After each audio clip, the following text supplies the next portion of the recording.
नमस्कार दोस्तों, एक ऐसा मंदिर जो 900 साल पुराना हो, उस मंदिर के भगवान नीम की लकड़ी से बने। कहा जाता है कि उस भगवान के अंदर एक धड़कता हुआ दिल भी है, जिसे ब्रह्म पदार्थ कहा जाता है। उसी वजह से उस भगवान को जीता जागता भगवान माना जाता है। ये भी माना जाता है कि उस भगवान को पूरे 15 दिनों के लिए बुखार होता है। जैसे कि इस मंदिर के भगवान इतने भव्य और चमत्कारी है, वैसे ही उनकी रथ यात्रा पूरे वर्ल्ड में फेमस।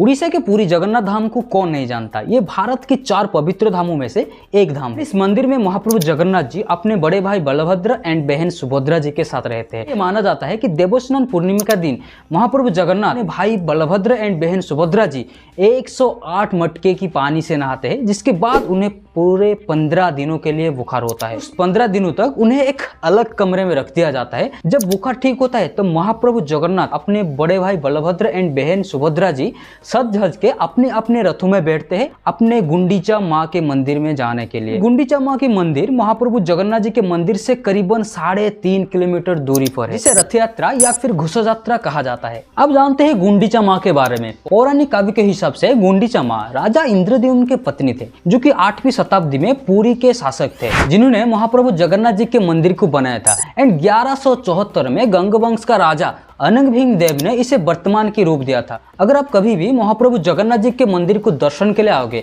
तो आप एक बात जरूर नोटिस करो, महाप्रभु जगन्नाथ जी के हाथ एंड पैर आधा गड़ा हुआ है। इसके पीछे भी एक इंटरेस्टिंग स्टोरी है। ये माना जाता है कि देवलोक से राजा इंद्रद्युम्न को एक संदेश आया था कि महाप्रभु जगन्नाथ जी के प्रतिमा को बनाने के लिए उसके लिए समुद्र के तट पर एक नीम की लकड़ी तैरता हुआ आएगा। जब राजा ने जाकर समुद्र में देखा तो सच में एक नीम की लकड़ी तैरता हुआ आ रहा, लेकिन उस नीम की लकड़ी से कोई भी ऐसा कारीगर नहीं था जो कि महाप्रभु जगन्नाथ जी के प्रतिमा को बना सकता था। ऐसे में स्वयं विश्वकर्मा जी देवलोक से आए एक साधु के रूप में, एंड उन्होंने कहा कि वो जगन्नाथ जी के प्रतिमा को प्रस्तुत करेंगे, वो भी पूरे 21 दिनों में। उन्होंने ये कहा कि 21 दिनों तक उनके काम में कोई विघ्न प्रदान ना करे, इसलिए मंदिर के दरवाजा पूरे 21 दिनों के लिए बंद कर दिया गया था। जब काम चल रहा था तो अंदर से आवाज आ रहा था, लेकिन 15 दिन के बाद जब अंदर से आवाज आना बंद हो गया तब रानी गुंडीचा ने घबरा गई एंड महाराज को कहकर मंदिर के दरवाजा खोल दिया गया। उस वक्त ना ही अंदर विश्वकर्मा जी थे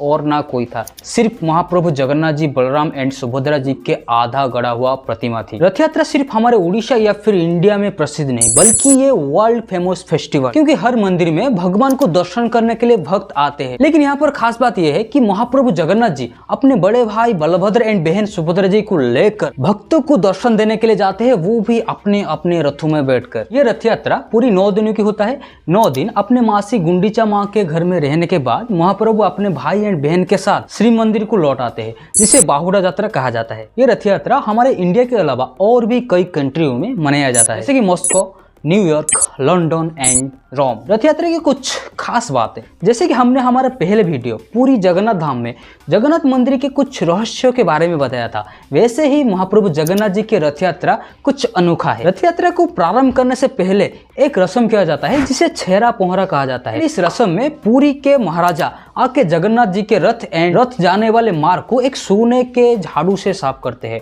अगर ऐसा ना किया जाए तो रथ आगे नहीं बढ़ेगा, रथ वहीं पर ही रुक जाएगा। भगवान के रथ सिर्फ उन्हीं के मर्जी से चलता है, एंड ये माना जाता है कि जो कोई भी रथ की रस्सी को हाथ से खींचेगा तो उसके जीवन का सारा पाप धुल जाएगा। रथ यात्रा के वक्त किसी भी जात पेद का भेदभाव नहीं किया जाता, क्योंकि भगवान जगन्नाथ जी के मंदिर के अंदर सिर्फ हिंदुओं को जाने की परमिशन है। लेकिन रथ यात्रा के वक्त हर कोई आके रथ को देख सकता है एंड रथ की रस्सी को खींच सकता है। रथ को निकालते समय सबसे पहला रथ प्रभु बलभद्र जी का रथ को निकाला जाता है, एंड उसके बाद माता सुभद्रा जी के रथ को निकाला जाता है, एंड सबसे आखिर में प्रभु जगन्नाथ जी के रथ को निकाला जाता है। ये तीनों रथ अपने अपने रंग एंड ऊंचाई से पहचाना जाता है। जैसे कि महाप्रभु जगन्नाथ जी के रथ नंदी घोष, उसका उच्चता 45.6 फीट है, उनके रथ का रंग लाल एंड पीला है। वैसे ही प्रभु बलभद्र जी का तालध्वज एंड सुभद्रा जी के रथ का नाम है दर्पदलन। ये तीनों रथ को नीम की लकड़ी से बनाया जाता है, एंड इसमें कोई भी लोहे की कील की इस्तेमाल नहीं किया जाता है। दोस्तों, ये था रथ यात्रा के बारे में कुछ इंटरेस्टिंग बातें। वीडियो अच्छा लगे हो तो लाइक शेयर सब्सक्राइब कर दो ना यार।